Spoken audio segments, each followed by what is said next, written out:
अब हम देखेंगे कि आर्ग्यूमेंट पासिंग क्या होता है।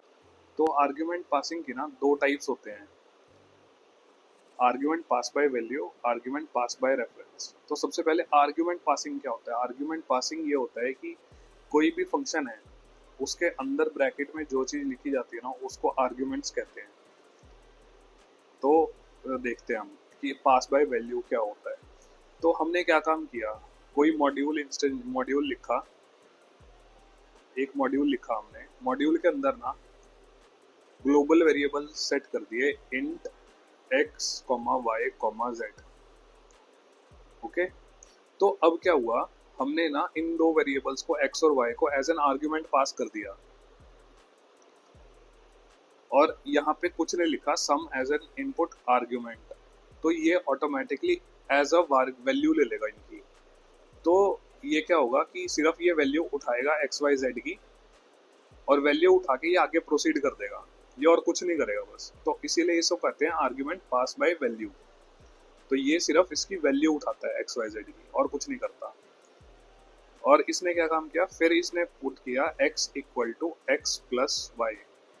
अब क्या देखा हमने कि x प्लस वाई की वैल्यू हमने दे दी x के अंदर, है ना। तो यहाँ पे क्या हुआ, x equal to X plus Y.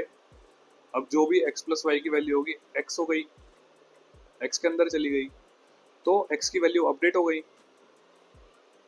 और फिर इसने रिटर्न कर दिया x प्लस वाई और ये अपडेटेड वैल्यू को इसने रिटर्न कर दिया,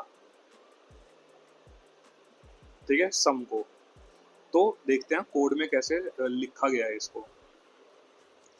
तो ये लिखा ऐसे गया है, जैसे कि x को सबसे पहले इसने क्या काम किया कि कोड में सबसे पहले x को 20 दे दिया, फिर और y को दिया 30 और z को दे दिया सम x कॉमा वाई, ठीक है। तो अब क्या होगा, 20 यहाँ पे गया, 30 भी यहाँ पे गया, ये दोनों वैल्यू हो गई x इक्वल टू 20 प्लस 30, ये कितना हो गया 50। अब यहाँ पे x की वैल्यू 50 अपडेट हो गई, करेक्ट। अब 50 अपडेट होने के बाद ये फंक्शन रिटर्न कर देगा वैल्यू x प्लस वाई। अब x की वैल्यू 50 हो गई, x क्या हो गया x प्लस वाई, x 50 हो गया, y क्या था हमारा 30, तो रिटर्न कर देगा ये वैल्यू 80। और इसने फिर यहाँ पे z को दे देगा, जैसे ही रिटर्न करी 80 तो सम की वैल्यू 80 आई और यहाँ पे वैल्यू पहुंच गई 80, तो z अपडेट होके 80 हो गया। तो ये प्रिंट करेंगे हम जब, तो क्या प्रिंट होगा, आइडियली आपको क्या लगता है क्या प्रिंट होगा, ये 2 मिनट पॉज करके सोचना कि क्या प्रिंट होना चाहिए एक्स वाई जेड।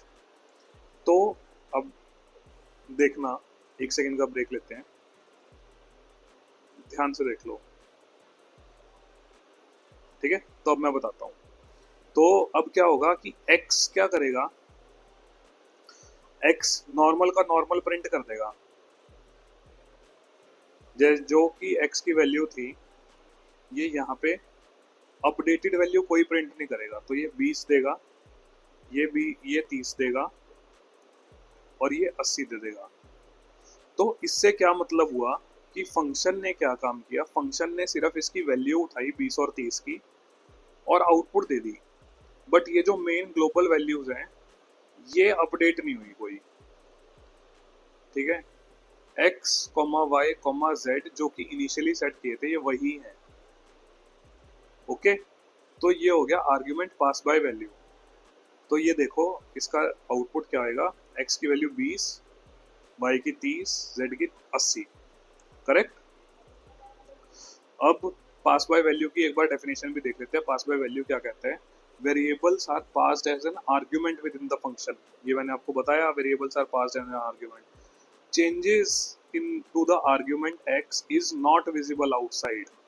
जो चेंज है, ये देखो यहाँ पे चेंज है ना, changes to the variable x is not visible outside the function, okay.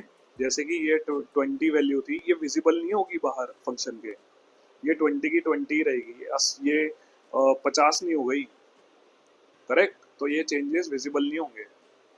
तो यही वैल्यू होगी। Default values can also be use. हाँ, ये तो बेसिक है कि डिफॉल्ट वैल्यू अगर हम सम के यहाँ पे डायरेक्ट लिख दें x equal to 10, X Y equal to 50, तो डिफॉल्ट वैल्यू भी यूज कर सकते हैं। ठीक है, तो मेन मुद्दा क्या था? मेन मुद्दा ये था कि अगर हम x और y की ये वाली वैल्यूज को अपडेट करते हैं, यहाँ पे वैल्यू सेट कर देंगे, इनिशियलाइज करा देंगे, तो फंक्शन के अंदर अगर कोई वैल्यू चेंज करते हैं वेरिएबल की, तो वो चेंज नहीं होगी। बस ये समझ लेना, ये अंदर से चेंज नहीं होता। ठीक है, तो ये हो गया आर्ग्यूमेंट पास बाय वैल्यू। अब देखते हैं, अब पास बाय रेफरेंस क्या होता है। अब ये रेफरेंस है मस्त कंसेप्ट। रेफरेंस क्या करेगा, हम यहाँ पे ना रेफ लिख देंगे, रेफ कीवर्ड यूज कर देंगे। तो रेफरेंस क्या करेगा, x प्लस वाई लिखा, रिटर्न x प्लस वाई लिखा, तो ये वैल्यू हो गई थी 50, ये वैल्यू हो गई थी 80, सॉरी नहीं, ये वैल्यू x प्लस वाई ये हो गई थी 80, और 80 इसने सम रिटर्न कर दिया था। ठीक है, अब क्या होगा, जैसे ही हमने रेफ लिखा, तो रेफ क्या करेगा, रेफ कीवर्ड ना, क्योंकि ये पास बाय रेफरेंस है, तो रेफ कीवर्ड क्या करेगा, ये x की रेफरेंस वैल्यू चेंज कर देगा, जो कि 20 थी उसको अपडेट कर देगा। ओके, तो मेन वैल्यू को जाके चेंज कर देगा, इसीलिए इसे रेफरेंस कहा जाता है। और सिमिलरली ये y की भी चेंज करेगा, y की क्योंकि अपडेट नहीं हुई इसलिए y की 30 ही रहेगी, ये होगी जगह 50। तो पहली स्टेटमेंट में ये क्या प्रिंट करेगा, अब ये रेफरेंस वैल्यू चेंज कर दी, तो पहले में 50 प्रिंट करेगा, 30 प्रिंट करेगा, फिर 80 प्रिंट करेगा। ये देखो, ओके, ये थोड़ी सी थ्योरी भी दिखा देता हूँ। वेरिएबल क्या कह रहा है, variable are passed as an argument, changes to the argument x within the function is visible outside। changes to the argument x, यहाँ पे जो चेंज हुआ है ये आउटसाइड विजिबल भी होगा, तो x की वैल्यू भी चेंज होगी। ओके, तो reference value to the original argument is passed, reference to the original argument is passed, and argument in the function is pointing to the actual argument. हाँ, ये अगर तुमसे कोई पूछे कि ये करता क्या है, इंग्लिश में बोलना हो, इंग्लिश में कैसे बोलेंगे कि आर्ग्यूमेंट जो होगा, आर्ग्यूमेंट इन द फंक्शन, जो आर्ग्यूमेंट होगा is pointing to the actual argument. ये जो वैल्यू होगी आर्ग्यूमेंट की, ये एक्चुअल आर्ग्यूमेंट को पॉइंट कर रहा होगा, सो चेंज विजिबल होगा। उसमें क्या था, task by pass by value में वो एक्चुअल आर्ग्यूमेंट को पॉइंट नहीं कर रहा था, वो बस एक वैल्यू उठा के ले रहा था उसकी। इसमें क्या होगा, ये रेफरेंस ये वैल्यू लेगा और फिर उसी को पॉइंट कर देगा यहाँ पे, तो इसीलिए चेंजेस विजिबल आउटसाइड होंगे। अब क्या करते हैं, अब लोग कभी कभार कहते हैं कि भाई यार अगर हम ना यहाँ पे कांस्टेंट रेफरेंस लगा दें, कॉन्स्ट रेफ लगा दें, अगर हमें वैल्यू चेंज नहीं करनी तो बाहर की, तो वो कंपाइलेशन एरर दे देगा, तो ये वर्क नहीं करता। तो दैट्स इट, यही थे कंसेप्ट पास बाय वैल्यू और पास बाय रेफरेंस के। अगर कोई डाउट हो तो प्लीज़ पूछना मेरे से। Thanks a lot.